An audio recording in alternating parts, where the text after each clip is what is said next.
छत्तीसगढ़ के दुर्ग जिले में सरपंचों ने सरकार के सामने 17 सूत्री मांगों का पट्टा खोल दिया है। जिला सरपंच संघ ने दुर्ग में मुख्यमंत्री विष्णुदेव साय को एक विस्तृत ज्ञापन सौंपा है, जिसमें ग्राम पंचायतों की समस्याओं को लेकर अहम मांगे रखी गई है। गौरतलब है कि लगातार ग्रामीण क्षेत्रों में सरपंचों के साथ हो रहे अन्याय और ठेकेदारी प्रथा से नाराज करीब 300 सरपंचों ने सामूहिक जिला कलेक्ट्रेट पहुंचकर अपनी मांग को लेकर दुर्ग कलेक्टर से गुहार लगाई। साथ ही उन्होंने ग्राम पंचायतों में अवैध कब्जा हटाने, भूमिहीन हितग्राहियों को आवास देने और लगभग 2 लाख रुपए तक की मंजूरी की प्रक्रिया को आसान बनाने की मांग की। वहीं कार्य एजेंसी पंचायत को 50 लाख तक का काम करने का अधिकार मिलने की बातें कही।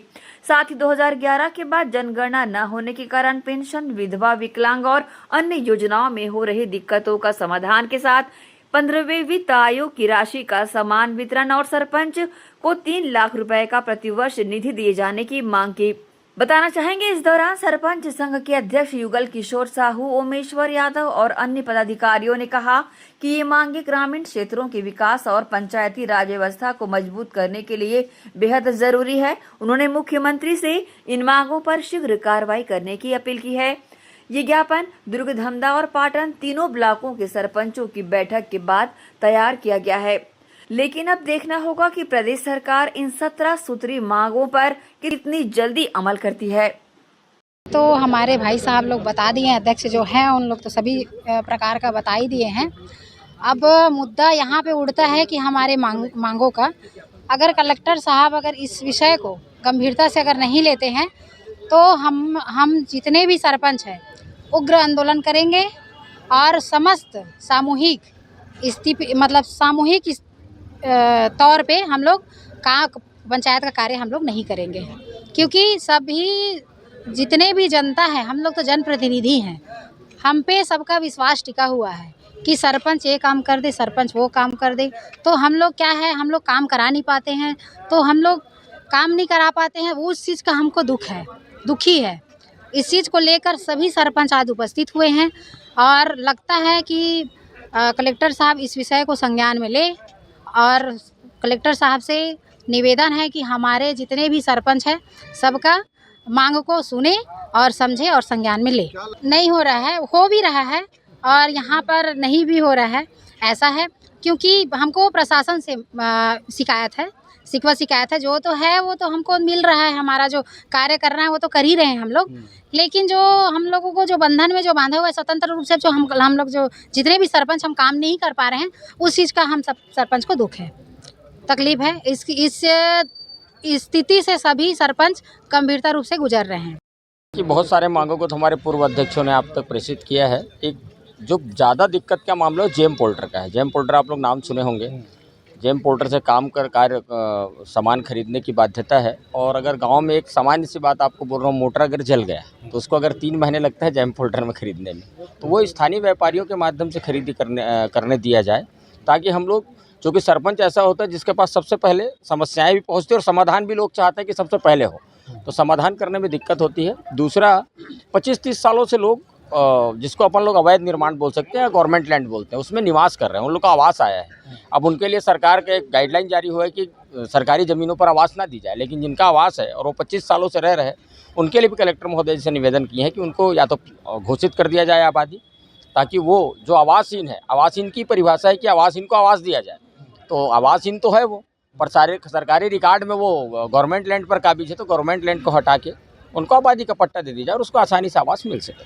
तो क्या कुछ साहब ने कहा कि मांगों का अध्ययन भी किया और बोले कि आश्वासन दिए कि हम लोगों ने अल्टीमेटम भी दिया 30 दिन का। 30 दिन बाद अगर कार्रवाई नहीं करते या हमारी मांगों को पूरा नहीं किया जाता या संवाद नहीं करते, तो आंदोलन की रूपरेखा तय की जाएगी सरपंच संघ, जिला सरपंच संघ द्वारा। जो है हम लोग दुर्ग, धमदा और पाटन ब्लॉक के लगभग 300 सरपंचों को आमंत्रित किए थे और सभी सरपंच लगभग उपस्थित भी थे। और इन 17 सूत्री जो मांग है उसमें सबसे प्रमुख मांग है आवास 2.0 का, क्योंकि आवास 2.0 जब सर्वे हुआ था तो उसमें पात्र हितग्राहियों का नाम छूट गया है, जिसको ग्राम सभा में अनुमोदन के लिए दिए गए थे, तो उसको जोड़ा जाए। और कार्य एजेंसी जैसे कि पंचायत है, उसको 50 लाख तक के कार्य कराने का अधिकार है, तो 50 लाख तक का कार्य ग्राम पंचायत कराए। जैसे कि अभी महतारी सितम्बना आ रही है इसके माध्यम से, तो वो 28 लाख के आसपास का था, तो कम से कम 50 लाख का कार्य जो है वो पंचायत करा सके। और ठेकेदारी जो प्रथा है उसको बंद किया जाए। पंचायत में किसी भी प्रकार के ठेकेदार अगर उपस्थित हो रहे हैं तो उनकी मनमानी चल रही है तो उसको बंद किया जाए। जो पेंशन की बात है तो हमारे गांव पे विधवा, परित्यक्ता, विकलांग आदि जो पेंशन है 2011 की सूची पे नाम न होने के कारण से नहीं बन पाता। इसको लेकर के जो माताएं हैं, बहनें हैं और वृद्धजन हैं वो हम लोग को बहुत सारा चीज़ खरी खोटी सुनाते हैं कि आप लोग पेंशन नहीं बना रहे हो करके। और मानदेय भी मामला है कि सरपंच जो है गांव का प्रथम नागरिक होता है। हमारे अंतर्गत जो कार्य करने वाले जो ऑपरेटर हैं या फिर वर्कर हैं उनका जो पेमेंट 8 से 10,000 से 15,000 तक रहता है। और एक सरपंच का जो जिनको 24 घंटा गांव के शो में लगे रहना है उनका जो मानदेय है केवल 4,000 रुपये। तो उसको वृद्धि करके 20,000 किया जाए, उप सरपंचों का 5,000 किया जाए और पंच लोगों का 2,000 रुपये किया जाए। और जैसे कि गोधाम योजना जो है उसको अतिशीघ्र लागू किया जाए, क्योंकि उसमें जो है हमारे किसानों की फसल नुकसान हो रहे हैं और हम आपस में सरपंच जो हैं एक पंचायत की दूसरी पंचायत में गौ को भेज रहे हैं, जिससे आक्रोश की स्थिति उत्पन्न होती है। ऐसे बहुत सारे 16 सूत्री वो आवास प्लस की बात कर रहे हैं आप। आवास प्लस में सभी गाँव पे जो आए थे आवास, उसमें आप सही कह रहे हैं वर्क कोड जनरेट नहीं होने के कारण से जो सेकंड किस्त है वो पेमेंट नहीं हो पाया, उस कारण से अटका हुआ है। और कई जो मनरेगा जैसे कि 90 दिन के काम करना है तो उसमें वर्क कोड जनरेट नहीं हो पाया। तो कुछ ऐसे भी केसेस हैं जिस पे उनको मजदूरी दिवस भी नहीं मिल पा रहे हैं। ठेकेदार की बात कहाँ से आ रही है इसकी जानकारी सभी पत्रकारों को है और शायद मुझे लगता है कि इस बारे में कुछ कहने की आवश्यकता नहीं है। हम लोग दुर्ग जिले के तीनों ब्लॉक से, पाटन, दुर्ग और धमधा तीनों ब्लॉक से मिलकर हम लोग आए हैं। हमारे 17 सूत्री मांग को लेके आए हैं। हम लोग ग्राम पंचायत में छोटे छोटे बहुत सारा ऐसा प्रॉब्लम फेस कर रहे हैं। जैसे 2011 की सूची में जिनका नाम है उनका उन्हीं को बस आवास की लाभ दे पा रहे हैं प्राथमिकता के आधार पर।